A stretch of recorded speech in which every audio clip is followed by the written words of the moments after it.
Vamos a pasar a la predicación de la palabra de Dios. Como sabéis, por si algunos nos visitáis por primera vez, estamos en una serie de sermones acerca del libro de Génesis. Llevamos ya 1 año y medio largo, creo que aún nos quedará otro medio año, si cabe, esperamos, predicando acerca de este precioso libro de las Escrituras y un libro que sienta las bases, como dice esta diapositiva. Es el principio, como su nombre indica, pero evidentemente como principio de todo asienta las bases de absolutamente todo lo que vamos a ver después a lo largo de las Escrituras en cuanto al Evangelio, el mensaje de la redención, la gracia de Dios, la salvación en Cristo. Así que seguimos con esta serie de sermones y hoy llegamos al capítulo 33 de Génesis. Y vamos a leer la palabra del Señor. Esta nos va a hablar en esta mañana. Ese es nuestro objetivo, que sea ella la que hable y que sea palabra de Dios la que llegue a vosotros y no mis propias elucubraciones, ideas, experiencias o reflexiones. Dice así la palabra del Señor, Génesis capítulo 33. Alzando Jacob sus ojos, miró, y he aquí venía Esaú, y los 400 hombres con él. Entonces repartió él los niños entre Lea y Raquel y las 2 siervas, y puso las siervas y sus niños delante. Luego a Lea y sus niños, y a Raquel y a José los últimos. Y él pasó delante de ellos y se inclinó a tierra 7 veces, hasta que llegó su hermano.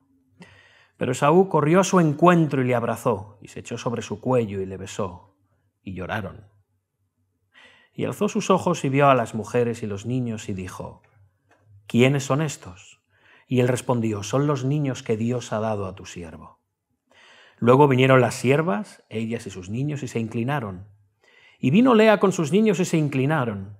Y después llegó José y Raquel y también se inclinaron. Y Esaú dijo, ¿qué te propones con todos estos grupos que he encontrado? Y Jacob respondió, el hallar gracia en los ojos de mi señor. Y dijo Esaú, suficiente tengo yo, hermano mío. Sé para ti lo que es tuyo. Y dijo Jacob, no, yo te ruego, si he hallado ahora gracia a tus ojos, acepta mi presente, porque he visto tu rostro como si hubiera visto el rostro de Dios, pues que con tanto favor me has recibido. Acepta, te ruego, mi presente que te he traído, porque Dios me ha hecho merced, y todo lo que hay aquí es mío. E insistió con él, y Esaú lo tomó. Y Esaú dijo, anda, vamos, y yo iré delante de ti.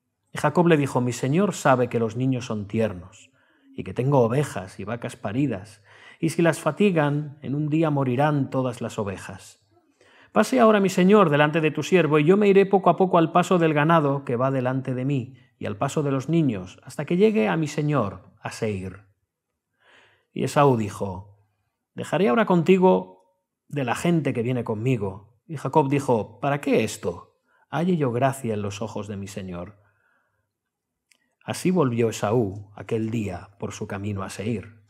Y Jacob fue a Sucot, y edificó allí casa para sí, e hizo cabañas para su ganado. Por tanto, llamó el nombre de aquel lugar Sucot. Después Jacob llegó sano y salvo a la ciudad de Siquem, que está en la tierra de Canaán, cuando venía de Padán Aram, y acampó delante de la ciudad. Y compró una parte del campo donde plantó su tienda, de mano de los hijos de Hamor, padre de Siquem, por 100 monedas. Y erigió allí un altar, y lo llamó El Elohe Israel. Hasta aquí la palabra del Señor, y su iglesia responde, amén. Amén. Vamos a orar. Padre Señor nuestro, ante ti venimos en esta mañana agradecidos por tu palabra. Queremos que ella nos hable, que ella nos muestre tu gracia, tu redención, tu reconciliación y tu evangelio, Señor.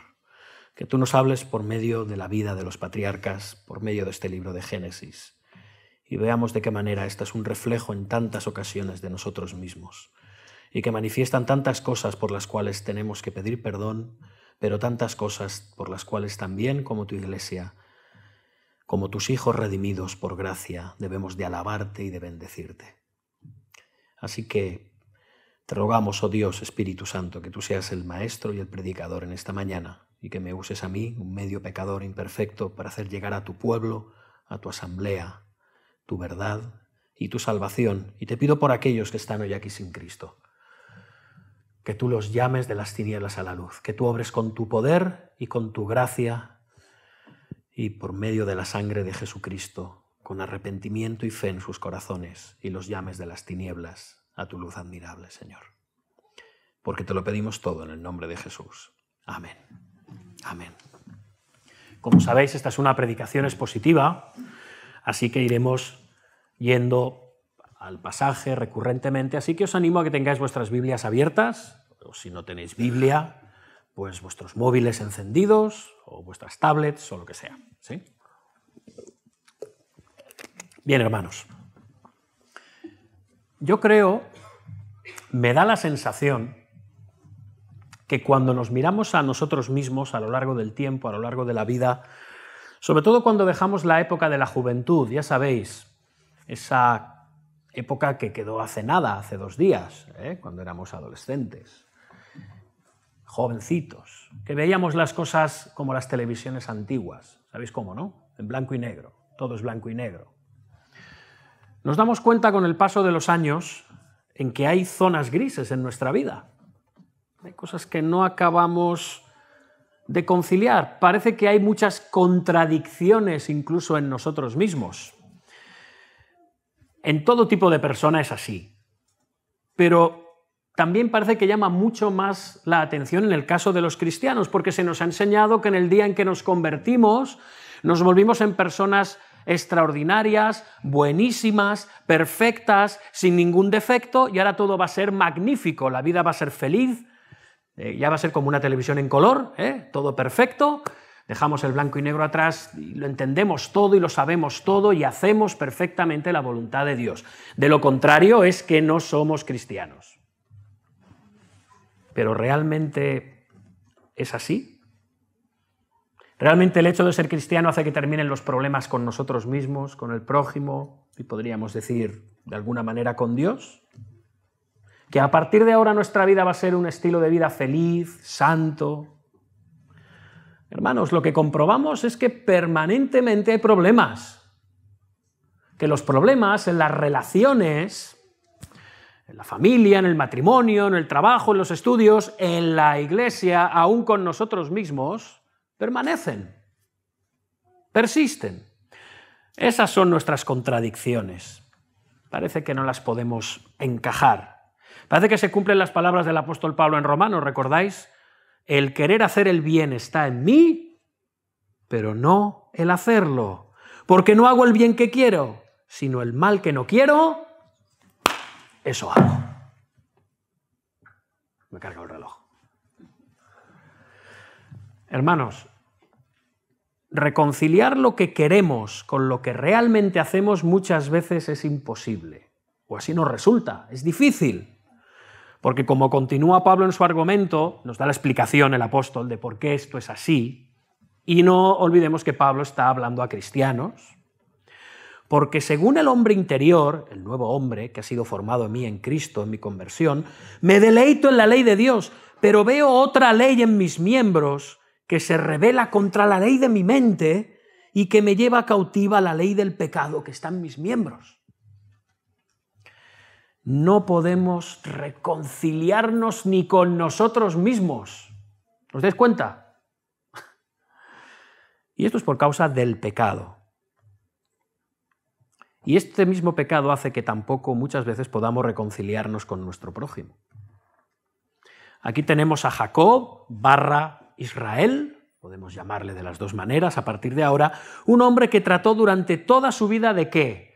Hacer su propia voluntad y conseguir las cosas que pensaba que le pertenecían por sus propias fuerzas, incluso aquellas cosas que eran prerrogativa exclusiva de la bendición y las promesas de Dios, él las quería tomar por sí mismo y por sus propias fuerzas, porque Jacob era el suplantador, el agarrador de talones, aquel que agarraba las cosas y las conseguía por sus propias fuerzas para sí.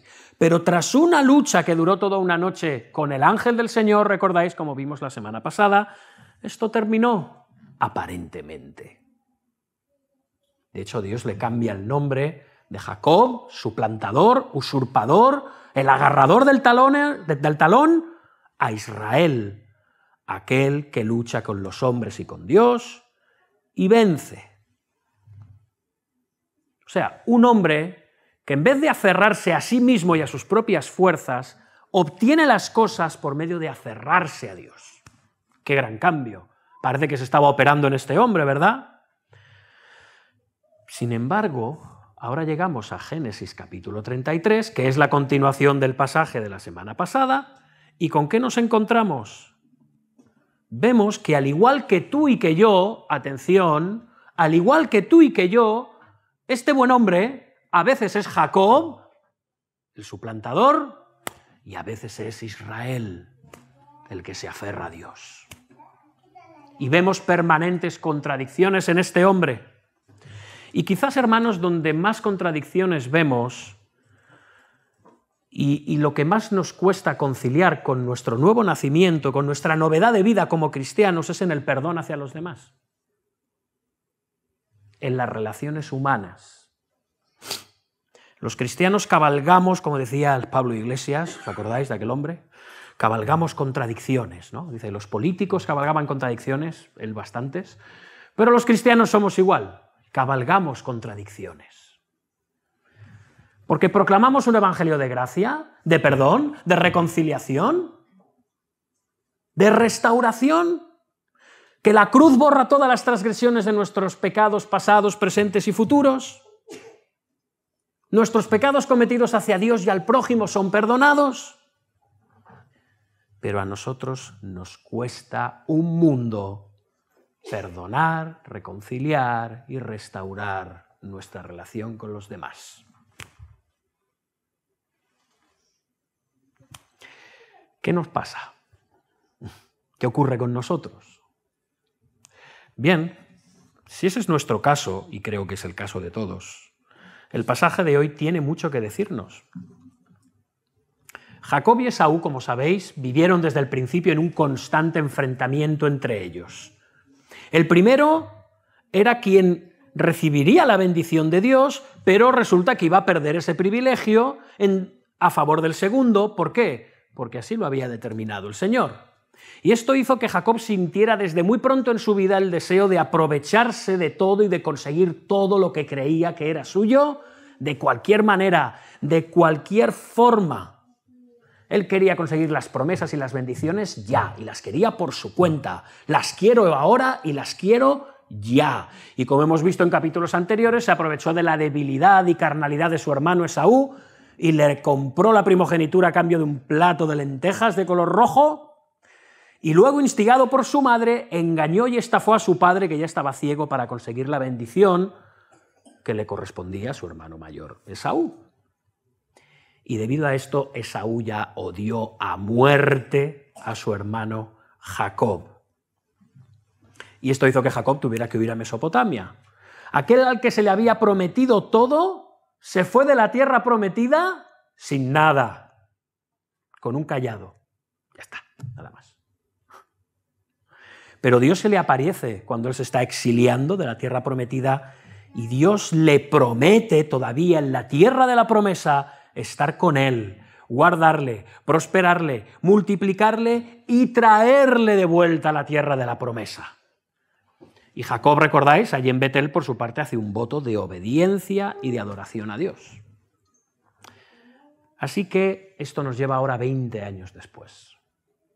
Y 20 años después, en Mesopotamia, Jacob, que ha sido engañado, explotado y timado vez tras vez por su suegro y tío, Labán, ahora Jacob regresa por mandato de Dios principalmente a Canaán, rico, próspero y con una gran familia. Y en el retorno se encuentra con que Esaú viene a él junto con un ejército de 400 hombres, no precisamente para darle la bienvenida, sino con el propósito de exterminarle. Esaú ha acariciado la venganza durante 20 años. Conocéis el dicho aquel, ¿no? La venganza es un plato que se sirve frío. Él había estado esperando y saboreando este momento de pillar a Jacob y destruirlo completamente, y hacerle pagar por todas sus afrentas, ofensas y trampas. Eso es lo que Jacob se merecía. Y podemos decir que en cierto sentido Esaú tenía cierta justificación. Jacob no había hecho las cosas nada bien. Había dejado muy mal el buen nombre de la familia, de su padre, incluso de su hermano, por medio de la manera en que consiguió las cosas. Y esto ya, hermanos, nos lleva al extraño pasaje en el que Jacob se vuelve radicalmente dependiente de Dios. Un hombre que ha estado toda su vida dependiendo de sí mismo, o eso creía él. Vemos que Jacob se vuelve dependiente de Dios ante el peligro. Ya no busca tretas, ya no busca engaños. Por la noche, ¿qué ocurre? Lucha. ¿Recordáis? En el vado de Jaboc, con una preencarnación de Cristo que se le aparece. Es el ángel de Jehová, es el ángel del Señor. Y finalmente, por la insistencia de Jacob, pues Jacob parece que le vence, Dios le cambia el nombre a Israel, el que ha luchado con Dios y los hombres y ha vencido. Eso dice este varón divino. Y además le deja una señal de su debilidad, eso sí, una señal que quedará en él de por vida, que demostrará su dependencia y debilidad. Lo deja cojo. A partir de ahora, Jacob es un lisiado. Tiene un nombre nuevo, pero también tiene una nueva situación física en su vida. No puede correr, no puede saltar, no puede escapar. Solo podrá depender a partir de ahora de Dios para conseguir aquello que él quiere, y solo de Dios. Y Jacob ahora, con esta confianza y dependencia de Dios renovadas, va al encuentro de Esaú. Dice el versículo 1 del pasaje que hemos leído hoy: alzando Jacob sus ojos miró, y he aquí venía Esaú y los 400 hombres con él. Sería un grupito grande que se vería desde lejos. Y ahora Jacob, eso sí, mostrando precaución, no hemos de ser muy críticos con estas precauciones que toma Jacob, separa a la familia, lo cual es correcto. Y de hecho, a diferencia del capítulo anterior, si os dais cuenta, allí Jacob, ¿qué hace? Envía delante a la familia y él se queda detrás. Muy propio de Jacob. Pero amigos, hermanos, aquí está ocurriendo algo muy distinto. ¿Os fijáis? Ahora él deja atrás a su familia en diferentes grupos, separándolos por las madres y los hijos, y él va adelante. Él pasa adelante. Desde luego, está manifestando un amor y un cuidado por otros que hasta ahora no había manifestado, en especial por su familia. Y aquí vemos a Jacob convertido en Israel, Israel sacrificándose por los suyos. Pero también vemos a Jacob, ya sé que esto es un poco raro, vemos a Israel, pero vemos a Jacob, porque al final de todos los grupos a quienes deja, a Raquel, su esposa amada, y a José. Claro, era su esposa preferida y su hijo favorito. Y parece que este hombre sigue perpetuando los mismos pecados de su abuelo y de su padre. Abraham mostró cierto favoritismo hacia Agar, su esposa secundaria, y hacia su hijo Ismael en detrimento de Sara y de Isaac. Jacob, y de nuevo lo mismo, Isaac mostró favoritismo hacia Esaú en vez de mostrarlo hacia Jacob. Y ahora Jacob prefiere a Raquel y al hijo de ambos, el único que es hijo de ambos, José, por encima de los demás. Así que de nuevo parece que estamos viendo a Jacob, ¿no? Ya nos hemos olvidado de que es Israel. Y sabemos que estas cosas, este favoritismo más tarde tendrá serias consecuencias en la historia bíblica y llevará un drama importante en esta familia. Aún así vemos que en el versículo 3 pasa delante de ellos y él se inclina 7 veces, es como una especie de reverencia, de humillación completa, hasta que llegó a su hermano. En aquel tiempo, inclinarte 7 veces era una muestra de reverencia y humillación propia de los orientales hacia sus reyes, hacia sus señores. Pero Israel está mostrando aquello, hermanos, amigos, que se ha negado a mostrar durante toda su vida. ¿Sabéis qué? Humildad. Si tuviésemos que buscar una palabra para definir a Jacob, desde luego no sería humilde. Pero aquí vemos a este hombre que de repente se humilla hasta el extremo como un siervo, como un vasallo, aquel de quien son las promesas, aquel de quien es la tierra, el que va a ser parte de la descendencia prometida, se humilla. Y también reconociendo, en un sentido, reconociendo el derecho de su hermano primogénito a recibir el reconocimiento. Porque en un sentido legal, según las costumbres del mundo de aquel tiempo, le era debido ese respeto. Él era el hijo mayor. Así que vemos una humillación en Israel que es nueva, no la hemos visto antes. Y hermanos, esto nos enseña que es solo por la humildad y solamente por la humildad, primero, que podemos acercarnos a Dios. No tenemos nada digno que ofrecerle a Dios. Lo único que podemos ofrecerle a Dios es nuestra propia humillación, nuestra indignidad. Pero también, hermanos, cuando queremos reconciliarnos con el prójimo, también debemos de manifestar esa humildad. No podemos ir con orgullo, con prepotencia, a reconciliarnos con las palabras, sí, pero es que tú y yo no. Debemos de reconocer con humildad nuestro pecado. Hay muchos que están imbuidos de orgullo y que se niegan a humillarse, ya lo sabemos. Incluso muchos están imbuidos de orgullo y se niegan a reconciliarse por años en medio de relaciones rotas, sea en el matrimonio, en la familia, donde sea, en la iglesia. Piensan, que venga el otro. El que me ha ofendido es él, que venga el otro. Pero si algo nos muestra este pasaje mediante el ejemplo de Jacob / Israel, es que si Dios nos ha salido al encuentro, como ocurrió con Jacob, y nos ha mostrado su gracia y misericordia por medio incluso de humillarse y dejarse vencer por un mortal, como hizo Dios con Jacob, como hizo esa preencarnación de Cristo, que vivía en la gloria al encarnarse, estando en condición de hombre, se humilló a sí mismo, haciéndose obediente hasta la muerte, y muerte de cruz.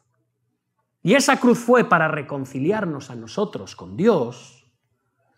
Tanto más tú y yo, miserables criaturas pecadoras, debemos de humillarnos para reconciliarnos con nuestro prójimo. ¿O no?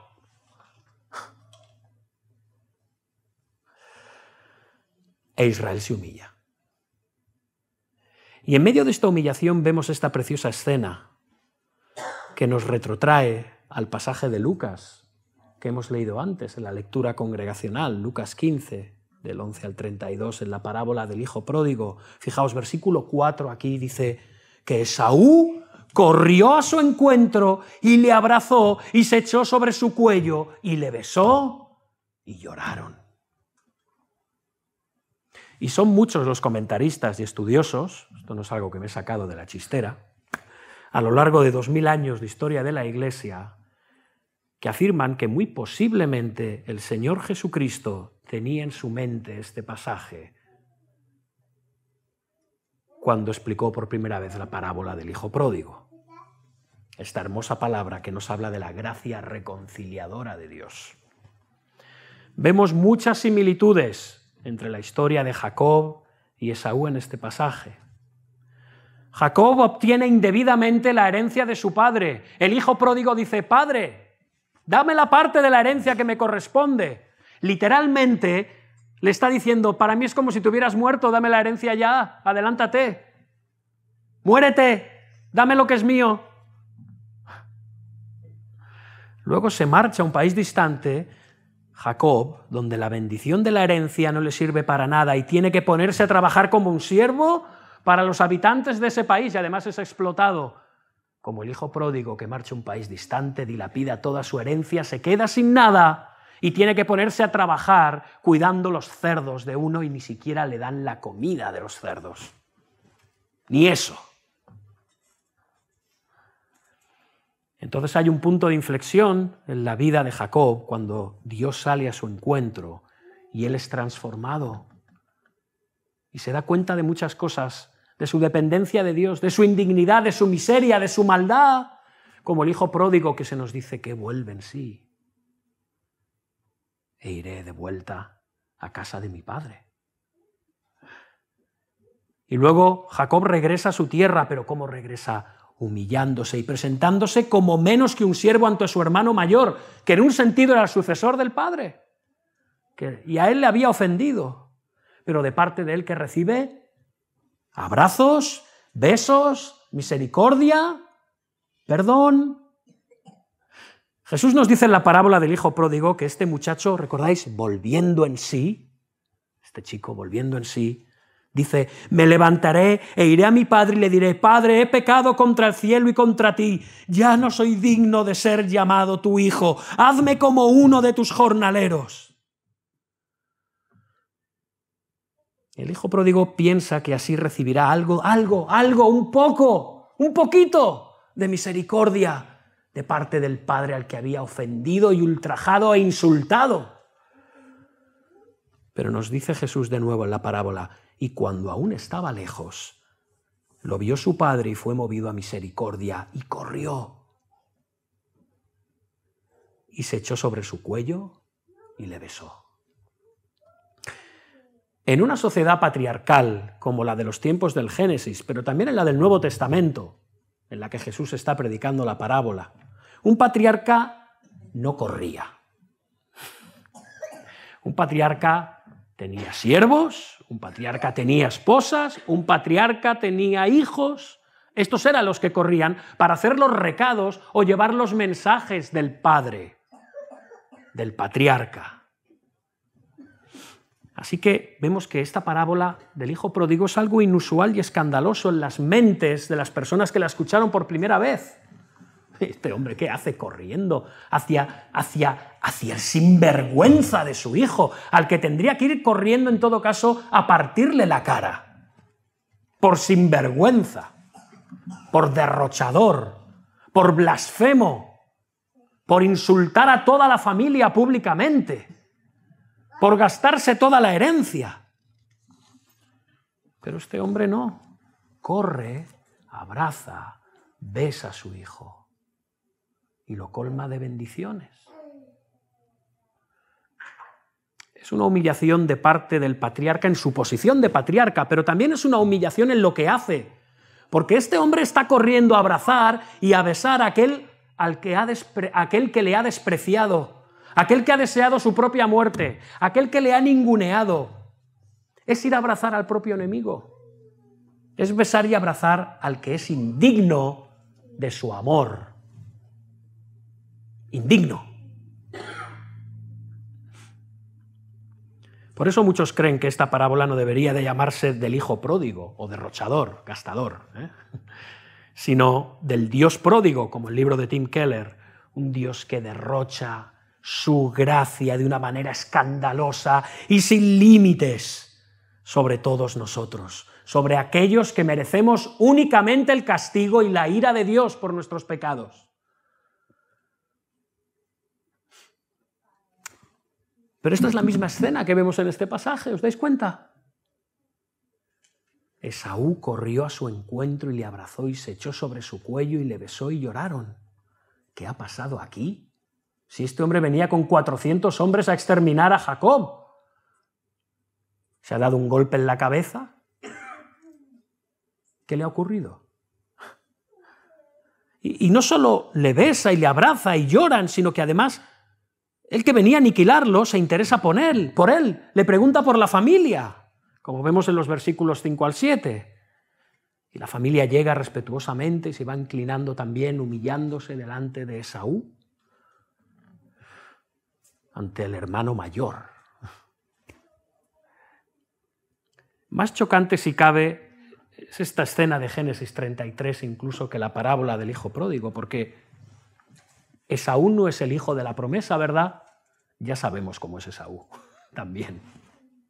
Es un hombre profano, blasfemo, carnal, le importan nada las cosas y bendiciones espirituales del pacto, solo le interesa lo que podía obtener físicamente de él. Esaú no conoce a Dios, no le interesa, conoce a Dios de oídas, porque sus padres han hablado toda la vida acerca de Jehová, el Dios de Abraham y el Dios de Isaac. Pero Esaú no ha tenido una experiencia personal de conversión, de relación con Dios, no la ha tenido, como sí le había ocurrido a Jacob / Israel. Fijémonos que cuando Esaú le pregunta a Jacob, versículo 5, ¿quiénes son estos? ¿Qué le responde Jacob? Son los niños que Dios ha dado a tu siervo. Y luego más tarde en el versículo 10 le dice, he visto tu rostro como si hubiera visto el rostro de Dios. Y después en el versículo 11, acepta, te ruego, mi presente que te he traído porque Dios me ha hecho merced. Jacob tiene a Dios constantemente en la boca, constantemente. Es el Dios que le bendice, es el Dios del que depende, es el Dios que él adora. Pero Esaú, quien por cierto también ha sido prosperado, no dice una palabra de Dios. Solamente dice, suficiente tengo yo, hermano mío. Sí, tengo... Yo no sé lo que tienes tú, pero con lo que tengo yo ya estoy contento. Pero si nos fijamos bien en el pasaje, a pesar de esta, podemos decir, visión más espiritual de Jacob / Israel y visión más carnal de Esaú, y yo no sé si os da la sensación a vosotros, ya me lo diréis después. ¿Quién parece que está mostrando en este pasaje más sinceridad, más honestidad? De verdad. Quien nos sorprende, quien nos asombra, quien vemos transparente y normal, es Esaú. Y esto no debería tampoco sorprendernos demasiado, si entendemos que Dios también derrama su gracia sobre todas las personas, incluso sobre aquellos que no conocen la salvación de Dios. No una gracia que salva, pero sí una gracia que es común. Dios manifiesta gracia sobre Jacob por medio de la gracia que está derramando y manifestando sobre Esaú. Es Esaú que parece más transparente en medio de este reencuentro. Jacob lo vemos en todo el relato, os dais cuenta, es un tanto equívoco. Jacob está como siempre tratando de contemporizar, de manipular, de controlar la situación. Pone reparos a la hora de acompañar a su hermano, versículo 14, ¿veis? Pase ahora mi señor delante de su siervo y yo me iré poco a poco al paso del ganado que va delante de mí y al paso de los niños hasta que llegue a mi señor a Seir. Pero luego resulta que no va a Seir. ¿Veis en algún momento que diga que va a Seir? Aquí están muchos comentaristas que quieren disculpar al patriarca, porque ahora el patriarca ya no puede hacer nada malo, me refiero a Jacob, haría, después de su encuentro con el ángel, ya es magnífico. No, iría en otro momento, lo que pasa es que el pasaje no lo dice. Bueno, hermanos, yo no sé lo que el pasaje no dice, pero sí que sé lo que dice. Y dice que no va. No va, primero va a Sucot y luego más tarde a Siquem, ya. Y además se queda ahí morando. De todas formas, de nuevo, Esaú aparentemente es tal como le vemos, muestra su favor sin ningún tipo de reparos. Oye, voy contigo, oye, te dejo aquí gente, bueno, me voy delante, ya vendrás. Y vemos de nuevo a Jacob ahí, sí, no, no, sí, bueno, sí, pero no, no, pero sí. La historia de Jacob, hermanos, es un relato humillante para todos nosotros, pero muy en especial para el pueblo de Israel, porque son los descendientes del patriarca. De hecho, en las Escrituras, en el Antiguo Testamento, si os habéis dado cuenta, ¿alguien está por ahí con la calderilla? Tenemos a veces a Israel, a veces tenemos a Jacob, a veces tenemos a Israel, a veces tenemos a Jacob, a veces tenemos a Jacob, a veces tenemos a Israel. De hecho, a veces se les llama así a Israel muchas veces, ¿no? Jacob o Israel. Cuando hablo de Israel me refiero a la nación, el pueblo de Israel. Porque permanentemente la nación de Israel está manifestando ser así, contradictoria, como decíamos al principio, imposible de reconciliar consigo mismo una cosa con la otra. A veces mostraban obediencia, a veces mostraban desobediencia, y así estuvieron permanentemente durante toda su historia. Pero así somos también nosotros, los cristianos. Y hermanos, no es que seamos dos personas, ¿de acuerdo? No es que seamos dos personas distintas, no es que tengamos un tipo de esquizofrenia rara, que a veces somos A, o a veces somos B, como si hubiese dos personas viviendo en nosotros. Hermanos, esto no es lo que enseñan las Escrituras. C.S. Lewis decía que los cristianos somos anfibios, como las ranas, ¿no? Que podemos estar en el agua y fuera de ella. Podemos movernos en dos contextos. Es decir, como que hay dos vidas conviviendo en nosotros, la vida caída, o la muerte caída, y la vida redimida. Pero en un sentido esto tampoco reflejaría la realidad, tampoco, porque lo que las Escrituras nos muestran, hermanos, es que hay en el cristiano novedad de vida, sin embargo, todavía queda en nosotros los residuos de la vieja naturaleza. Todavía queda en nosotros algo de la vieja naturaleza. Lo que somos naturalmente, lo que la Biblia llama la carne. Eso que el catolicismo se empeña permanentemente en relacionar con la sexualidad. La carne. No, hermanos, cuando la Biblia nos habla de la carne no nos está hablando de la sexualidad.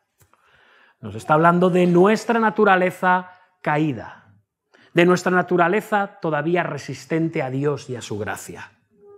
De eso es de lo que nos hable. Y esta está enfrentada con el Espíritu, con la nueva vida que se nos ha dado en Cristo. Es la nueva vida que se nos ha implantado en el nuevo nacimiento. Y esta lucha entre nuestra nueva naturaleza y los restos del viejo hombre van a continuar hasta que Dios culmine su obra de santificación en nosotros. Pablo dice a los Efesios, hasta que todos lleguemos a la unidad de la fe y el conocimiento del Hijo de Dios, a un varón perfecto, a la medida de la estatura de la plenitud de Cristo. Así que no debemos sorprendernos por nuestras contradicciones. ¿Te sorprendes por tus contradicciones? ¿Cada 5 minutos piensas que estás perdiendo la salvación? ¿Cada 5 minutos piensas, bueno, eso es que no soy cristiano? ¿Por qué haces cosas impropias de un cristiano? Bueno, te animo a que no las hagas. Te animo a que te arrepientas. Te animo a que vayas a Cristo, busques perdón y restauración y sigas adelante santificándote por medio de la palabra y su Espíritu a semejanza de Cristo. A eso es a lo que te animo. Eso es a lo que estamos llamados. Pero, hermanos, la realidad es que no debemos sorprendernos por nuestras contradicciones, porque todavía no somos aquello que algún día seremos. Todavía no. Como los patriarcas estamos en un constante peregrinaje hacia la ciudad celestial. Como Jacob, que primero va a Sucot y luego va a Siquem, en un constante peregrinar. Pero Jacob, por lo que se ve aquí sorprendido, hermanos, es por la gracia de Dios. Es de forma inesperada que él recibe esa gracia. Dios le concede esa gracia a Jacob por medio de su hermano Esaú, quien poco antes deseaba, ¿qué? Acariciarle, abrazarle, besarse, junto con 400 hombres, deseaba asesinarle, destruirle. Y ahora lo que recibe de parte de su hermano es reconciliación. ¡Guau! Y esa reconciliación de parte de Jacob implica, por una parte, el restituir el mal que Jacob le ha hecho a su hermano. Vemos todos esos regalos, representan su deseo de restituir el mal que le ha hecho previamente. Y eso manifiesta también verdadero arrepentimiento. Dice Jacob en el versículo 11, fijaos, acepta, te ruego, mi presente que te he traído, porque Dios me ha hecho merced y todo lo que hay aquí es mío. Él insistió con él y Esaú lo tomó. Esaú no lo quería, dice, yo tengo suficiente, hermano. Pero es muy interesante, en el idioma original en hebreo, esta palabra para presente es la misma que se usa para bendición. Es como si de alguna manera Jacob estuviese tratando de decirle, yo te he robado la bendición, pero te devuelvo de lo que tengo esa bendición. Quiero restituirlo. Quiero subsanar las cosas. De todas formas, la ley sigue con esta idea. De hecho, la ley de Moisés mostrará a Israel más tarde ese principio restaurador, restitutivo, al mandar a los israelitas a que restituyan el mal que han hecho con sus posesiones o con su trabajo o con su servicio, el mal que hayan podido causar a su prójimo. Hermanos, el verdadero arrepentimiento se humilla y trata de restaurar lo que es posible restaurar. Reconocemos que hay cosas que quizás sean imposibles de restaurar. Pero el verdadero arrepentimiento procura restaurar. Y de todas formas, las Escrituras también nos muestran un cuadro realista de la situación. Hermanos, la Biblia no es Disney World, ¿de acuerdo? La Biblia no es Alicia en el País de las Maravillas. Si vamos viendo este libro de Génesis ya nos va mostrando que realmente hay muchas complicaciones a lo largo de la historia bíblica, al igual que a lo largo de la historia de cada uno de nosotros. Sí, la Biblia no es Disneylandia y al mismo tiempo que nos ofrece aquí un hermosísimo cuadro de restauración y reconciliación, también nos muestra que las cosas muchas veces, a pesar de la restitución, a pesar del perdón, de la humildad, del arrepentimiento, no siempre pueden volver a estar como antes. Vuelvo a dejar esto bien claro, las cosas no siempre, por desgracia, muy frecuentemente, nunca pueden volver a estar como antes. De hecho, a veces es sabio que las cosas no vuelvan a estar como antes. Puede haber perdón, puede haber restitución, puede haber reconciliación, puede haber lágrimas honestas y sinceras y gozo, pero no poder seguir morando juntos. De hecho, a veces querer seguir morando juntos puede ser fuente de futuros problemas otra vez, incluso peores que los anteriores.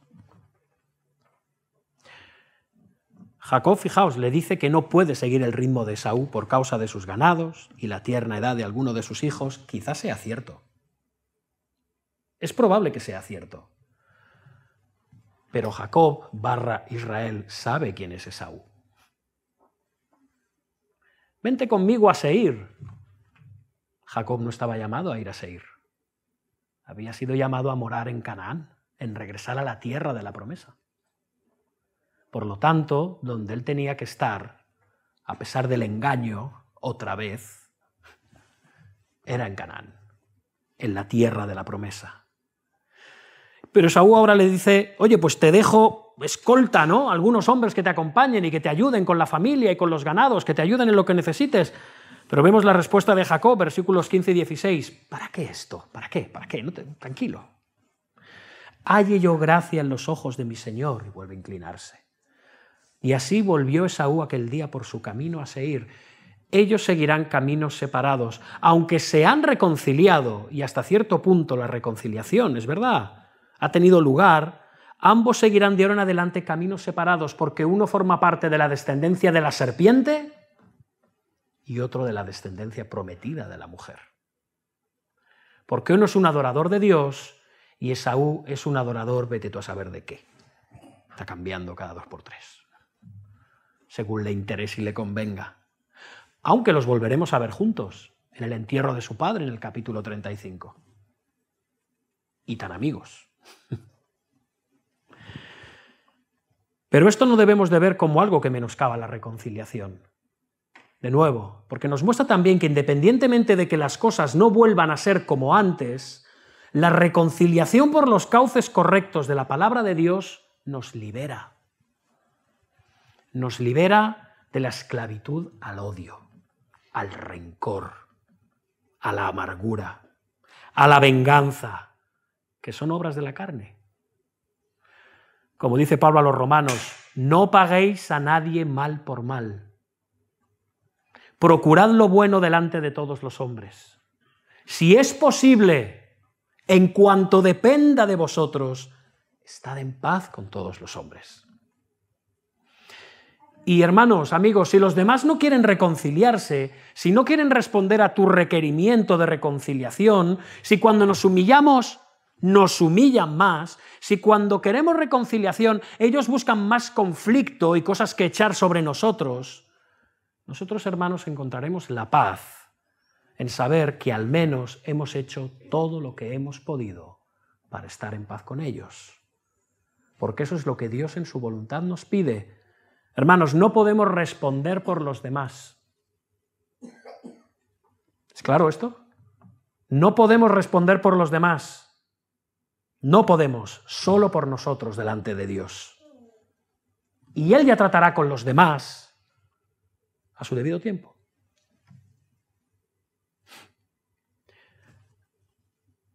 Ahora, la falta de perdón, aunque la relación no vuelva a ser la de antes, pero la falta de perdón nos deja en un callejón sin salida.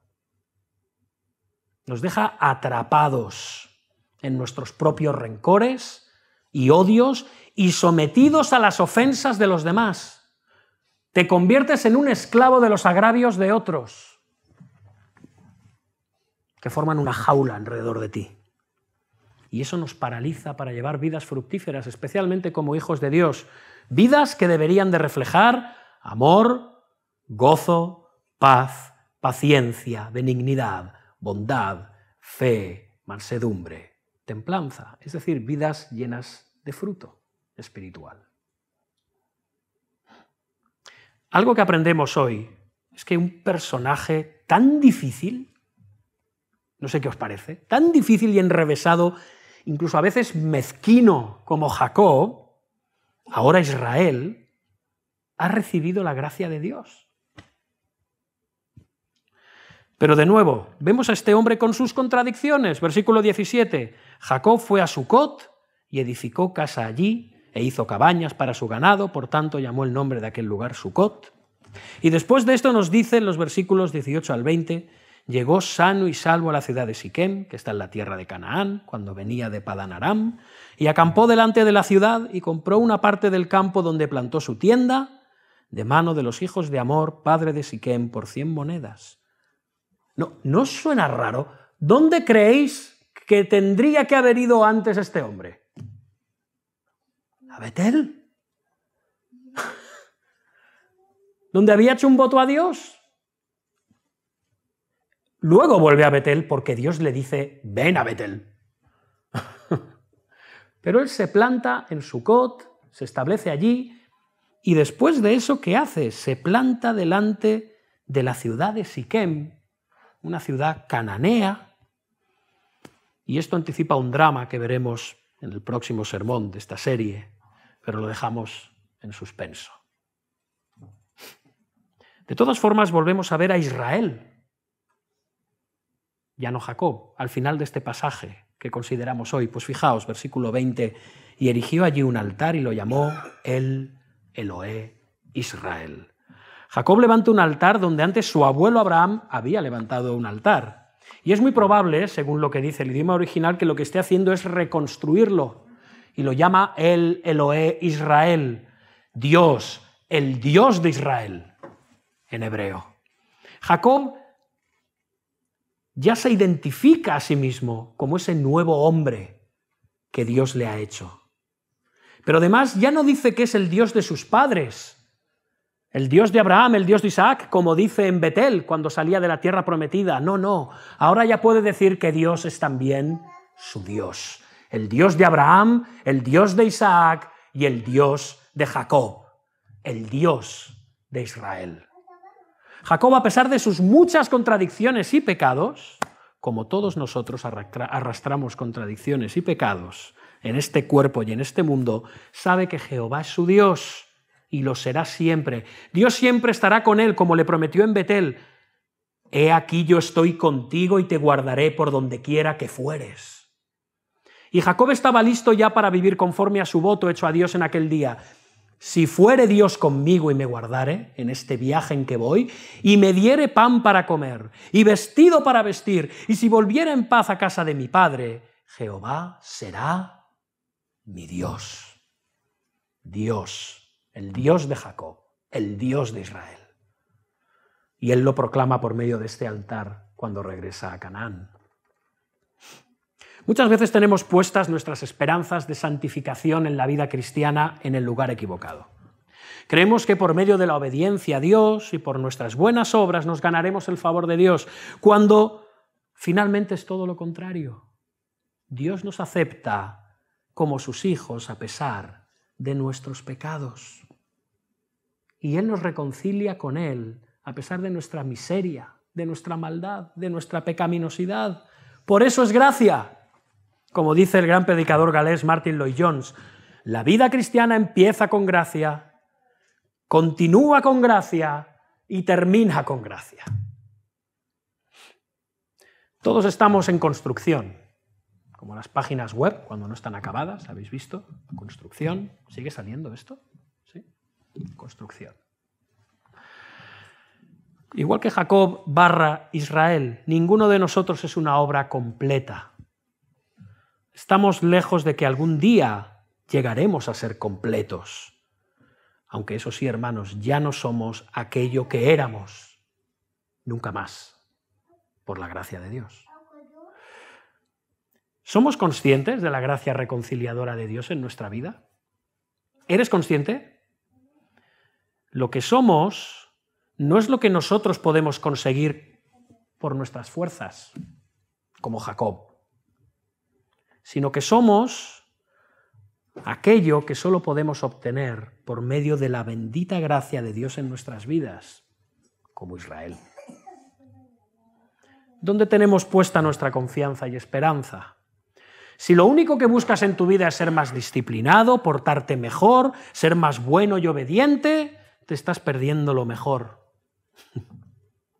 Porque no seremos conscientes de que lo que consigamos en nuestra santificación es una obra exclusiva de la gracia reconciliadora de Dios. Cuidado con pensar que nos merecemos la gracia de Dios. Jacob llegó al punto de entender que no era así. No tenemos la gracia de Dios por lo bueno y honrados que seamos, por lo diligentes en cumplir la voluntad de Dios que pensemos que somos. Dios derrama su gracia sobre todas las criaturas, no lo olvides. Él hace salir su sol sobre malos y buenos y hace llover sobre justos e injustos. Su gracia es para todas las criaturas.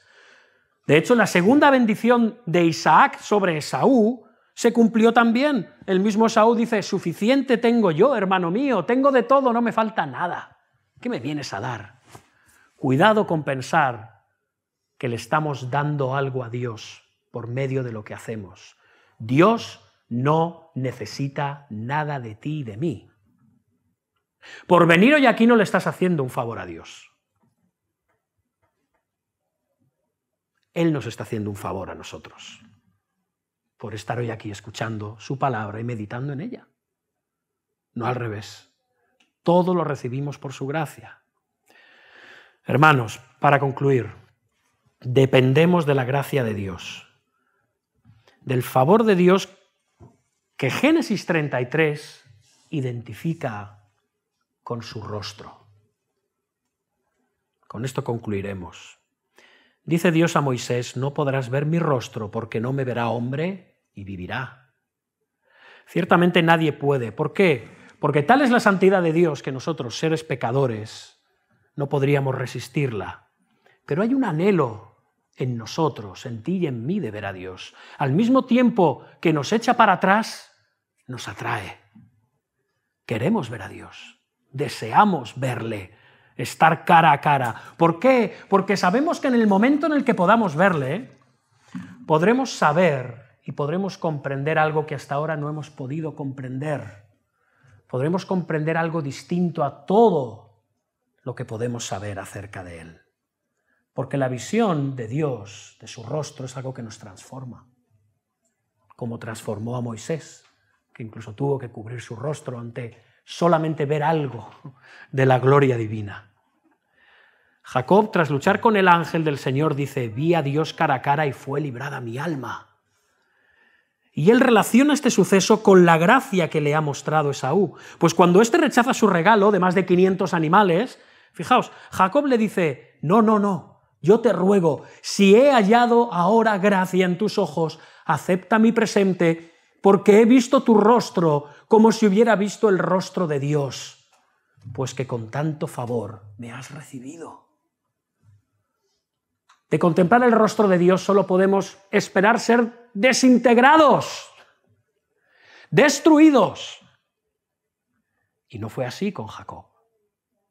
Pero ahora Jacob / Israel se presenta delante de aquel que le venía a destruir merecidamente, y este tampoco le destruye. le muestra gracia, le muestra favor. Para Jacob la gracia que le había mostrado su hermano era un vislumbre, un tenue y pequeño destello de una gracia mayor que Dios le había mostrado en Peniel al estar cara a cara con él, luchando en el vado del Jaboc. Era un anticipo sobrenatural de la encarnación de Cristo. Y en la encarnación real y definitiva de Cristo, como hombre, cuando Él estuvo en la tierra hace 2000 años, Él le dice a su discípulo, Felipe, el que me ha visto a mí, ha visto al Padre. No hay otra revelación comparable con el rostro de Cristo. No hay nada que podamos saber de Dios que no podamos ver en el rostro de Cristo. Y es por ello que es a Cristo a quien debemos contemplar, si anhelamos algún día ver el rostro de Dios. ¿Y qué nos revela sobre todas las cosas Cristo Jesús? ¿Qué? El favor inmerecido de Dios, su gracia reconciliadora.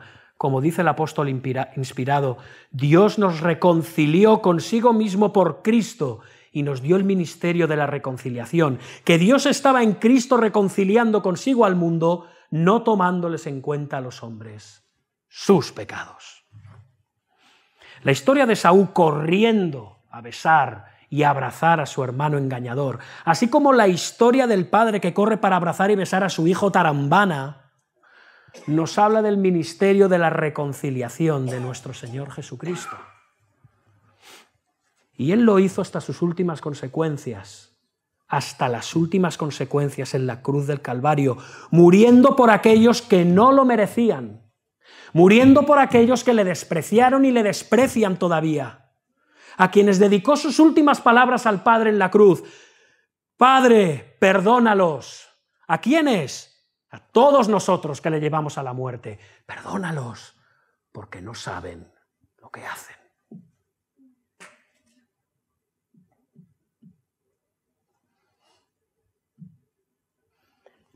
¿Cómo podemos esperar misericordia de Dios si nosotros no somos capaces de mostrar misericordia a otros?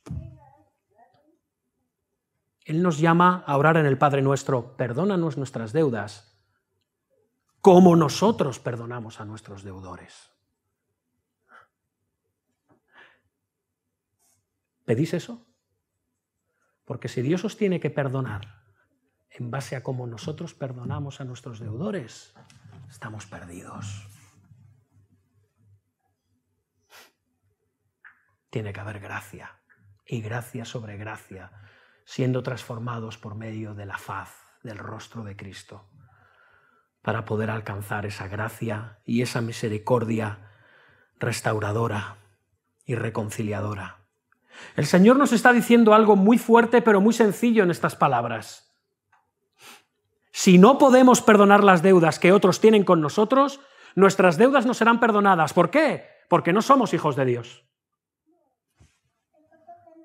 Ya está. No somos hijos de Dios. Así de sencillo.